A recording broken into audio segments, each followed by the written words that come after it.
Ang reading mo, Sagittarius. Welcome back to our channel. Naway nasa mabuti kayong kalagayan while watching the channel. This sa channel reading kayo ng bahala magpapalit na situation nyo sa reading ko.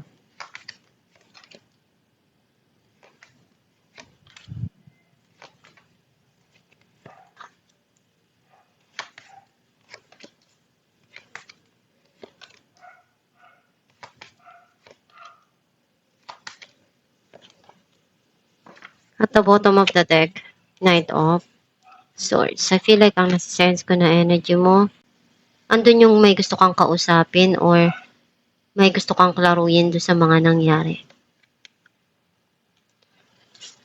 Ang mensahe ng card mo, minamanifest mo yung mga gusto mo mangyari sa buhay mo, na pagbabago, or meron darating dito na travel.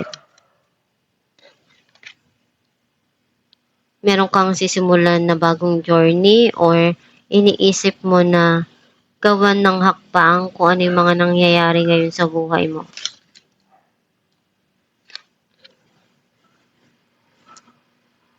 Unti-unting magkakaroon ng changes yung mga situation before na akala mo hindi na magbabago, unti-unti ngayon na magkakaroon ng transformation yun.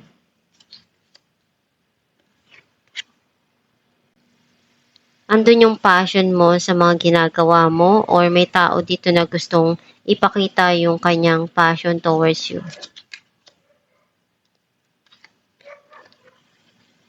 Pinupunuan mo kung ano yung kaya mo na maibigay dun sa situation or yung pagmamahal na maibibigay mo dun sa taong mahal mo or dun sa mga taong nandyan para sa'yo. Sa movie kung ano yung pagkukulang na nararamdaman mo, ikaw na yung nagpupuno nun para sa sarili mo.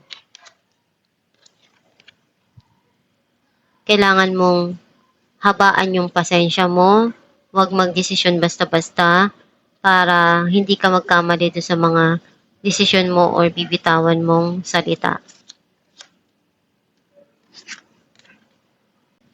Meron ditong darating na matagal mo nang gusto or meron kang hinihintay dito na makuha.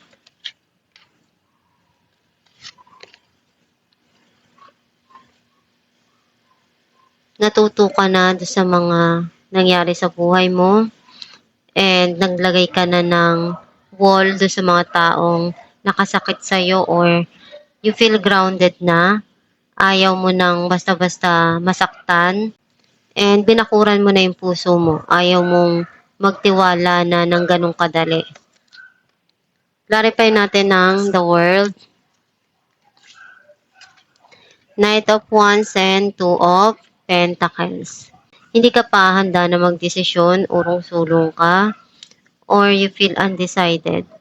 Some of you, may gusto kang gawing hakbang pero hindi ka pa handa.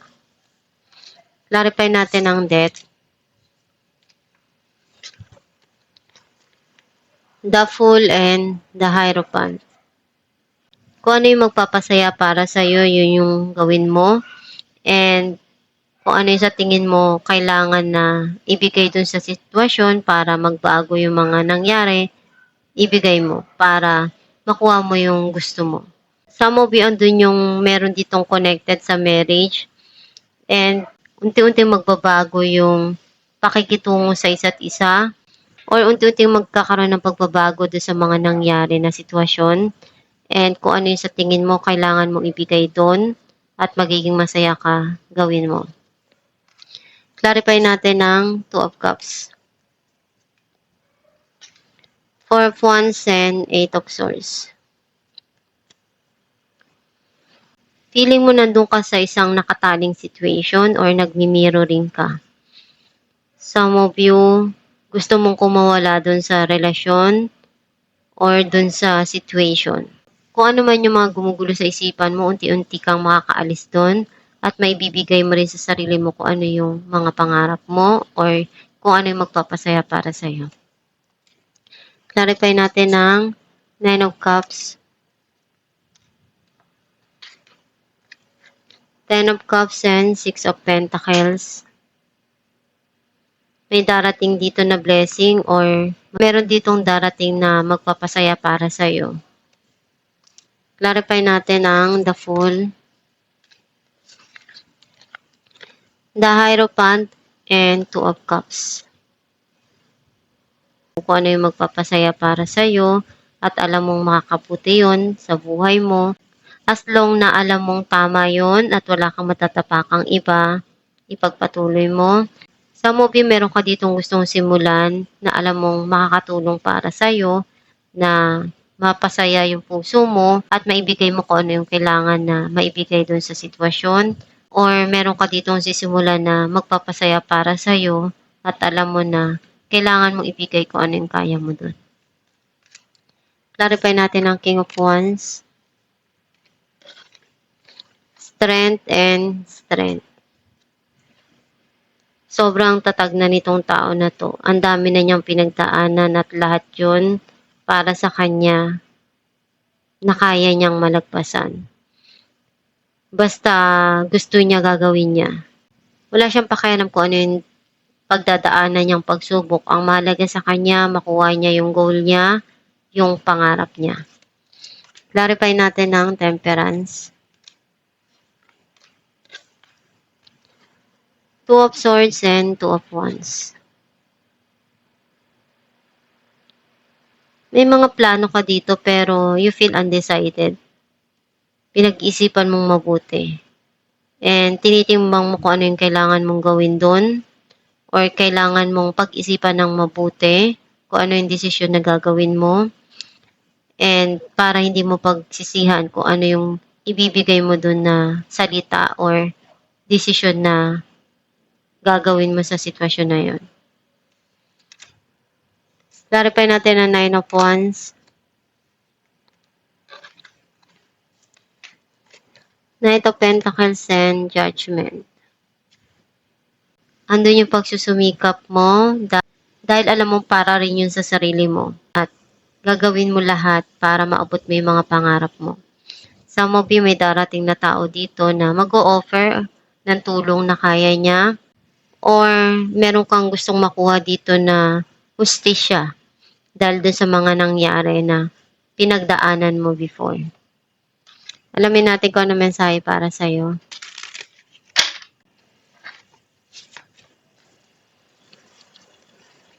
I trust that my powerful intentions combined with my faith are enough to allow my vision to become my reality. Ang mensahe para sa'yo na kailangan mo magtiwala sa kakayahan mo. And kailangan mo magdasal palagi para kumonect sa Diyos Ama. And i-attract mo kung ano yung mga gusto mo mangyari sa buhay mo. Pagsumikapan mo lang palagi kung ano yung mga pangarap mo para ma-achieve mo yun. And huwag kang bibitaw sa mga pinagdadaanan mo. Kung ano yung goal mo, i-pursue mo yun na maabot at huwag kang susuko. At gawin mo lang yung lahat ng best mo dun. And magdasal ka lang palagi. Nandiyan ang Diyos para tulungan ka sa mga pinagdadaanan mo at sa mga goal mo na gusto mong ma-achieve. At magpakatatag ka lang sa mga pinagdadaanan mo. Lakasan mo yung loob mo para malagpasan mo yung mga pagsubok na dumarating sa buhay mo. And magtiwala ka sa kakayahan mo para maabot mo yung mga pangarap mo. At itong yung reading, Sagittarius, kung nakaresonate ka, kindly comment down below. Thank you for watching.